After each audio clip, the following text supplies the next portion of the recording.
అంటే డైమండ్ వాళ్ళ వైఫ్ వచ్చేసి తను డైమండ్ అయిపోయారు, నేను ఈజీగా క్రౌన్ పెట్టుకున్నాను అని. But it not that so much easy యాక్చువల్గా. వాళ్ళు ఎంత పేషెన్స్గా బయటికి వెళ్ళి వర్క్ చేస్తారో, మనము ఇంట్లో ఉండి కూడా సో మచ్ పేషెన్స్ని వాళ్ళకి సపోర్ట్గా ఇస్తేనే they will be here on the stage డెఫినెట్గా. సరే, వాళ్ళు 100% ఇంకా బయటికి వెళ్ళండి బిజినెస్ అయితే కాదు. వెళ్తున్నప్పుడు జస్ట్ సింపుల్ క్వశ్చన్, ఎన్ని డేస్ వెళ్తున్నారు? 4 days 5 days? ఓకే వెళ్ళండి, నెక్స్ట్ వీక్ చెక్ చేద్దాం.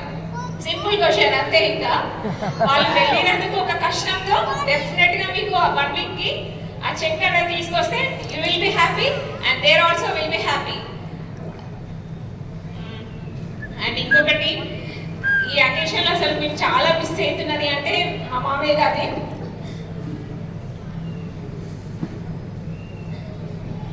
ఈ స్టేజ్ మీద దాన్ని ఇలా చూడాలి అనేసి యాక్చువల్గా ఫస్ట్ ఎవరు మా ఇంటికి టీం వాళ్ళు ఎవరు వచ్చినా కూడా ఇంకా ఎప్పుడు వస్తుంది తన డైమండ్ షిప్, ఎప్పుడు చూడాలి నేను అన్నది ఒక థాట్ ప్రతి ఒక్కరిని అడిగేది తను. బాగా మీరు ఎక్కడున్నా కూడా నాకు తెలిసి మీ విషెస్ అన్నవి, మీ బ్లెస్సింగ్స్ అన్నవి తనతో ఎప్పుడు ఉంటాయని నేను అనుకుంటున్నాను. నాతో పాటు తనకి బాగా సపోర్ట్ చేస్తుంది మా అత్తయ్య. ఎప్పుడు కూడా తను ఎందుకు అన్ని డేస్ వెళ్ళిపోతావు నువ్వు, పిల్లల్ని వదిలిపెట్టి వైఫ్ని వదిలిపెట్టి అని ఎప్పుడు కూడా తడవడదు. సరే వెళ్తున్నావు కదా జాగ్రత్తగా వెళ్ళు, జాగ్రత్తగా తిరిగి రండి అన్నట్టుగానే మాట్లాడుతుంది తప్ప తనకి ఎప్పుడు రివర్స్గా ఏం చెప్పదు మా అత్తయ్య. నన్ను తన ఇంకొక కూతురులాగా తను చూసుకుంటుంది కాబట్టి నేను కూడా తనకి అంత సపోర్ట్ ఇవ్వగలిగాను. నేను కమింగ్ టు మా కిడ్స్ వస్తే కనుక వాళ్ళు ఎప్పుడు అడిగేది, మన సార్ చెప్పేది అన్నాడు నేను ఈ డేట్లో డైమండ్ అయిపోతా అని. ఆ డేట్ రాగానే దే విల్ బి రిమెంబర్ యాక్చువల్గా, డాడీ నువ్వు చెప్పిన డేట్ వచ్చేసింది, ఎప్పుడైతావు డైమండ్. దాని వాళ్ళ ప్రెషర్కి కూడా హీల్ ట్రై సమ్ హార్డ్ వర్క్.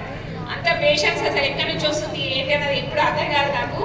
ఎప్పుడో మార్నింగ్ 9 to 12, 1 అప్పటిదాకా మీటింగ్స్ అవుతూనే ఉంటాయి. మళ్ళీ ఎర్లీ మార్నింగ్ 4:30, 5:30కి లేచి మళ్ళీ టీంతో మాట్లాడుతూనే ఉంటాడు. సో మీరు ఈ స్టేజ్కి రావాలి అంటే as a wife or as a husband ఖచ్చితంగా ఒకరికొకరు సపోర్ట్ చేస్తూ ఉండండి. డెఫినెట్గా మళ్ళీ ఈ స్టేజ్ మీద టీంలో ఉన్న వాళ్ళని నేను చూస్తాను. నాకు తెలుసు కొంతమంది కొన్ని నేమ్స్ చెప్తే బాగుంటుంది కాబట్టి నేను ఎవరు చెప్పట్లేదు. నేను నా మైండ్లో ఉన్న వాళ్ళు డెఫినెట్గా నెక్స్ట్ ఇయర్లో ఈ స్టేజ్లో డైమండ్గా నేను చూస్తాను. ఓకేనా? All the best to you and all the success to you. Thank you. Great, congratulations once again, madam. Kosam big claps.